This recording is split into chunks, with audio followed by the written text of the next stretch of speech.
kalian pernah nggak sih melihat perusahaan besar terkena kasus korupsi, penipuan laporan keuangan, atau pelayanan yang tidak jujur? Nah, dari situ kita bisa belajar bahwa dalam dunia bisnis, kepintaran saja tidak cukup. Perusahaan dan para profesional harus memiliki etika. Karena tanpa etika, bisnis akan mengalami kebangkrutan, kehilangan kepercayaan, serta reputasi yang buruk. Dalam video ini, kelompok kami akan menjelaskan pengertian etika bisnis dan profesi, tujuan etika, prinsip-prinsip dasar, teori etika, serta contoh kasus nyata agar mudah dipahami.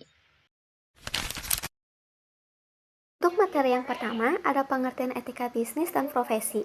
Etika adalah pedoman tentang mana yang benar dan salah dalam perilaku manusia.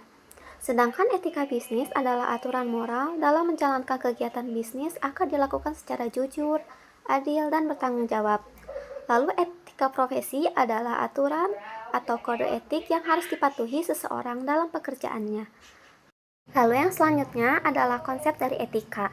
Yang pertama ada etika normatif, yaitu membahas tentang apa yang seharusnya dilakukan manusia berdasarkan norma moral.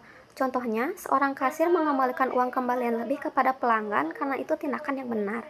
Lalu yang kedua ada etika deskriptif, yang mengamati perilaku dan nilai yang berlaku di masyarakat tanpa menilai benar atau salah. Contohnya, di suatu daerah, masyarakat terbiasa antri dengan tertib saat membeli makanan. Lalu yang ketiga ada etika terapan, yang menerapkan prinsip etika dalam kehidupan nyata atau bidang tertentu, seperti bisnis atau profesi. Contohnya, pemilik usaha jujur memberitahu pelanggan bahwa produknya memiliki cacat kecil. Lalu yang keempat ada etika mata etika, yang mempelajari asal-usul dan makna dari konsep moral itu sendiri. Contohnya, seseorang bertanya kenapa mencuri dianggap salah, lalu mencari alasan moralnya. Itu mengapa etika itu penting? Etika sangat penting karena dapat menciptakan kepercayaan. Kalau perusahaan jujur dan bertanggung jawab, maka pelanggan akan loyal, investor percaya, dan bisnis bisa bertahan lama. Sebaliknya, jika perusahaan tidak etis, reputasi bisa hancur, pelanggan pergi, dan perusahaan bisa terkena hukum. Ada contoh sederhananya. Bayangkan jika ada toko online yang sering menipu pembeli. Awalnya mungkin untung, tapi lama-lama pelanggan tidak akan percaya lagi. Jadi etika bukan hanya soal moral, tapi juga berpengaruh pada kebersihan bisnis. Nah, jadi di sini aku bakal ngejelasin tentang tujuan dari etika bisnis dan profesi. Di mana yang pertama itu menjadi pedoman perilaku, yaitu etika bisnis itu membantu seseorang untuk mengambil keputusan yang tepat. Lalu yang kedua ada menjaga kejujuran dan keadilan, agar tidak ada pihak yang dirugikan sama sekali.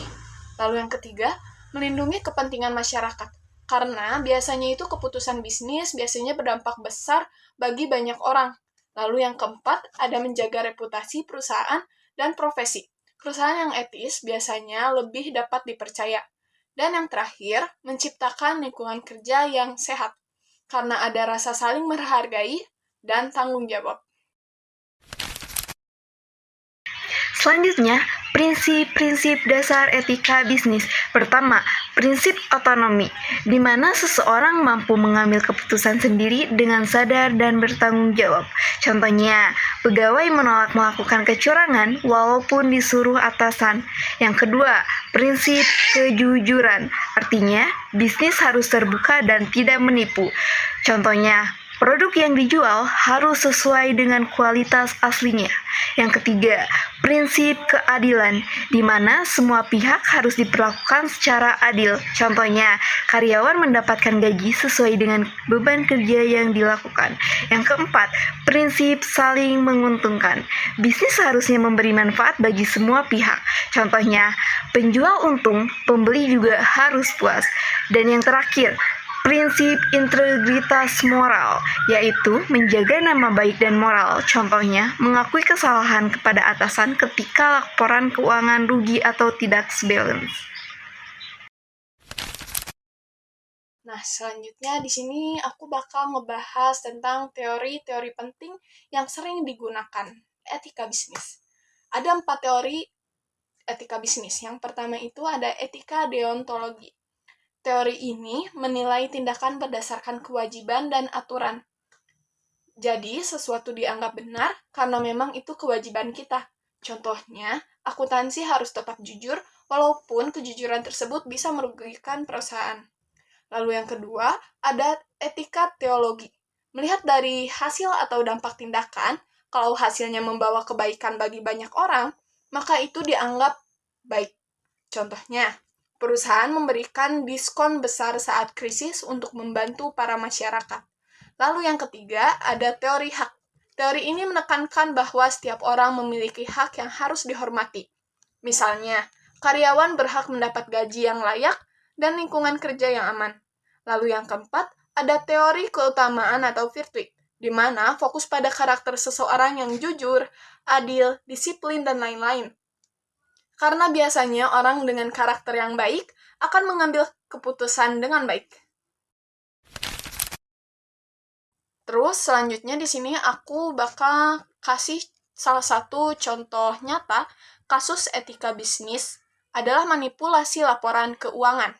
Ketika sebuah perusahaan sengaja menaikkan laba agar terlihat bagus di mata investor, secara bisnis mungkin menguntungkan sementara, tetapi tindakan itu tidak etis karena menipu publik.